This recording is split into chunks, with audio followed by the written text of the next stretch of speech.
Une fois que l'entreprise a fait l'acquisition d'immobilisations, elle devra les amortir. Une question demeure. Qu'est-ce que c'est que l'amortissement?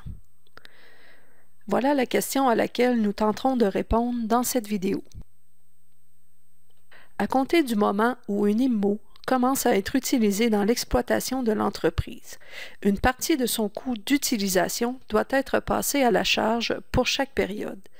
C'est cette charge qui se nomme amortissement.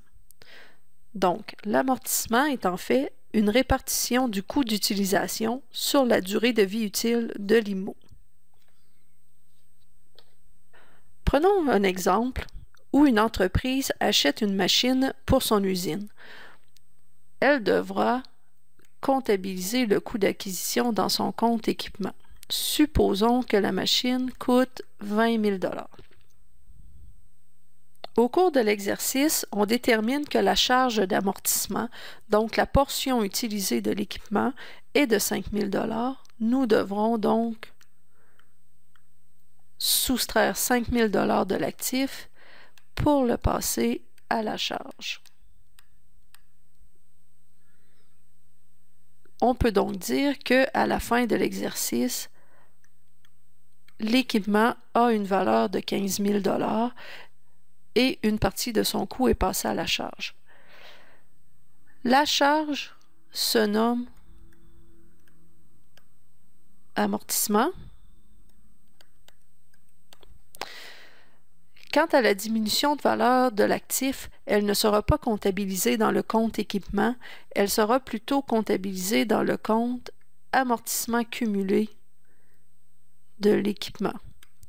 Ce compte est un compte de contrepartie, donc il augmente au crédit pour diminuer le compte équipement afin de déterminer la valeur comptable de l'équipement. Dans les prochaines diapositives, vous trouverez plusieurs définitions de termes comptables. Il est important que vous maîtrisiez ce nouveau vocabulaire car il est utilisé couramment dans le monde des affaires. Tel que mentionné, l'amortissement cumulé est un compte de contrepartie du compte d'immobilisation. Il sera donc créditeur. La valeur comptable nette est le solde qui apparaît à l'actif. C'est en fait le coût moins l'amortissement cumulé. On utilise souvent l'abréviation valeur comptable nette plutôt que de l'écrire au complet.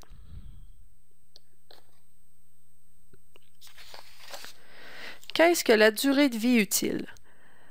La durée de vie utile, c'est la période de temps où on prévoit utiliser une immobilisation. Il faut faire attention, la durée de vie utile, ce n'est pas la durée de vie totale de l'immobilisation, mais bien la période sur laquelle on compte utiliser cette immobilisation-là. Par exemple, quand j'achète un ordinateur, il peut convenir à mes besoins pour les 2 prochaines années. Après 2 ans, il ne sera plus assez performant pour mes besoins, mais il peut convenir à quelqu'un d'autre. Donc, la durée de vie utile de cet ordinateur-là, pour moi, serait de 2 ans, alors que sa durée de vie est peut-être de 5 ou 6 ans.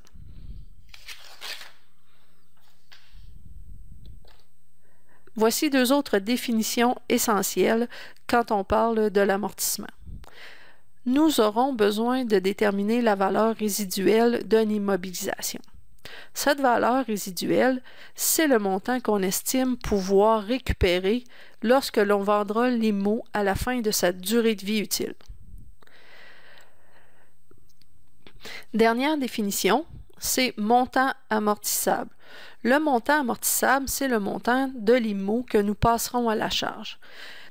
Lorsqu'on achète un IMO, on a le coût. Supposons que mon équipement a coûté 20 000 $. À la fin de sa durée de vie utile, j'estime pouvoir le revendre pour 5 000 $.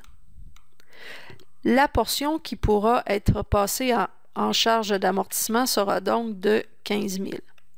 La valeur résiduelle ne sera jamais passée à la charge puisqu'elle peut être récupérée lors de la vente de l'immobilisation.